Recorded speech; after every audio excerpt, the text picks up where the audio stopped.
तो हुसैनीवाला राष्ट्रीय शहीद स्मारक से कुछ किलोमीटर दूर फ्लाईओवर पर जो हुआ वो एक बहुत ही असामान्य घटना है। इसे प्रधानमंत्री नरेंद्र मोदी की सुरक्षा में चूक ही माना जाएगा।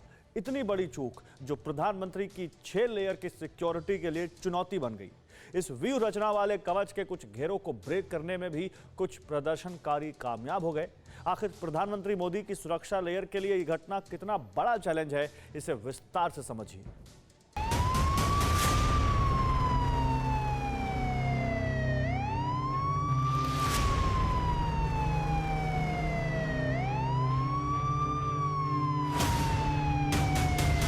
क्या पीएम के खिलाफ साजिश रची गई थी?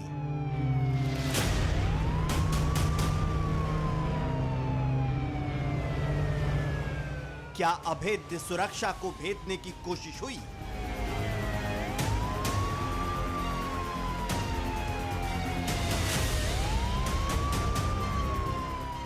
कोई 6 लेयर तोड़कर काफिले में घुस जाता तो?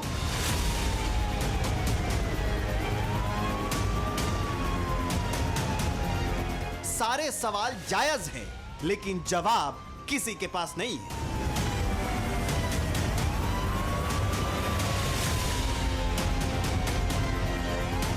भारत के इतिहास में देश के प्रधानमंत्री की सुरक्षा में लापरवाही का यह पहला ऐसा मामला है जिस पर सवाल ही किए जा सकते हैं, क्योंकि देश की लोकतांत्रिक व्यवस्था में सबसे ऊंचे पद पर आसीन देश के प्रधानमंत्री नरेंद्र मोदी पंजाब में ऐसी जगह सुरक्षा में लापरवाही का शिकार हुए हैं जो आत्मघाती हमलावरों को पालने वाले पड़ोसी देश पाकिस्तान से बेहद करीब है। हालांकि गनीमत रही कि वाकया घटा, लेकिन संकट भी टल गया।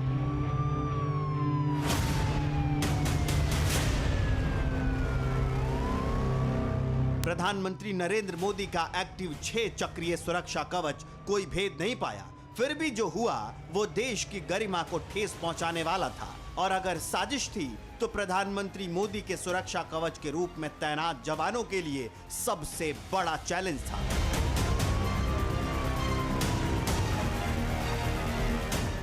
क्योंकि चारों तरफ चंद कदमों की दूरी तक प्रदर्शनकारी पहुंचने में कामयाब हो चुके थे। आखिर कैसे टला संकट, इसे सुरक्षा घेरे की पोजीशन से समझिए।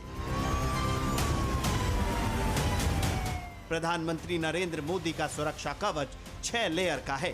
पहले लेयर में एसपीजी के कमांडो होते हैं जो प्रधानमंत्री मोदी के साथ 24 घंटे होते हैं। एसपीजी के जवान अमेरिका की सीक्रेट सर्विसेज की तर्ज पर ट्रेनिंग लेते हैं।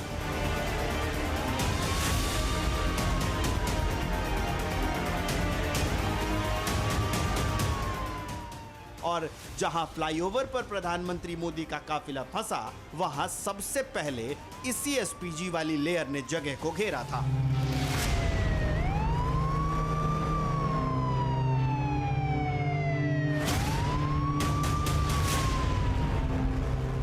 ठीक इसके बाद दूसरी लेयर में प्रधानमंत्री की निजी सुरक्षा होती है। एसपीजी की तरह इन निजी सुरक्षा कर्मियों को आसपास के लोगों के शरीर या इशारों में किसी तरह की हरकत का आकलन करने या संभावित खतरे को समझने के लिए ट्रेनिंग दी जाती है। प्रधानमंत्री की सुरक्षा की तीसरी लेयर में राष्ट्रीय सुरक्षा गार्ड यानी एनएसजी के कमांडो तैनात होते हैं। ये कमांडोज प्रधानमंत्री को कवर करने के लिए तैनात किए जाते हैं। प्रधानमंत्री की सुरक्षा का चौथा चक्र अर्धसैनिक बलों और स्थानीय पुलिस का होता है। वहीं पूर्व नियोजित कार्यक्रम के तहत प्रधानमंत्री जहां जाने वाले हैं, उस इलाके की छानबीन दिल्ली पुलिस की सिक्योरिटी ब्रांच एक दिन पहले करती है। 5वीं लेयर में प्रधानमंत्री की बुलेट प्रूफ कार के साथ 2 डमी कार होती है। इन डमी कारों को भ्रमित करने के लिए काफिले में रखा जाता है। सुरक्षा की 6ठी लेयर जैमर और बम डिफ्यूजर की होती है, जो एक ताकतवर एंटीना वाली गाड़ी में होती है। लेकिन पंजाब में प्रधानमंत्री मोदी की सुरक्षा में सेन की ये तस्वीर बता रही है कि प्रदर्शनकारी चारों तरफ से सुरक्षा घेरे की कुछ लेयर लांघकर प्रधानमंत्री मोदी के पास तक पहुंचने की कोशिश में कामयाब हो गए, वो भी उन हालातों में जबकि प्रधानमंत्री का रूट बेहद गोपनीय रखा जाता है। प्रधानमंत्री की यात्रा के रूट का फैसला एसपीजी का होता है। एसपीजी किसी भी समय रूट में बदलाव कर सकती है। एसपीजी राज्य की पुलिस से रूट का क्लियरेंस लेती है। राज्य पुलिस के क्लियरेंस के बाद ही यात्रा की जाती है।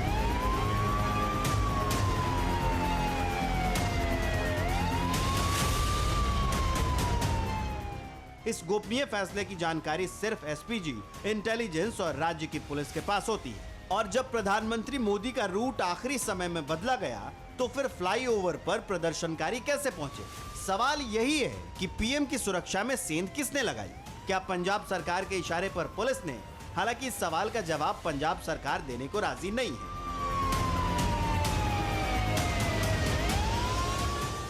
इसमें किसी भी तरह का कोई खतरे वाली बात नहीं थी, ना ही हुई है।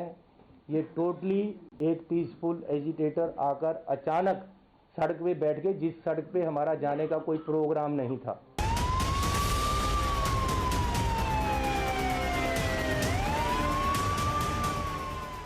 प्रधानमंत्री मोदी के कवच को ब्रेक करना बहुत बड़ा चैलेंज है, लेकिन पंजाब में यह आसान हो गया। तो क्या पंजाब सरकार इतनी बड़ी चूक के बावजूद जवाबदेही से भाग रही है?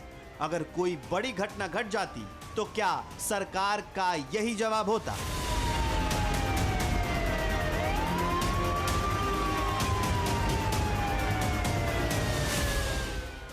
अड़ी सोमवार से शुक्रवार शाम 6 बजे सिर्फ TV9 भारतवर्ष पर।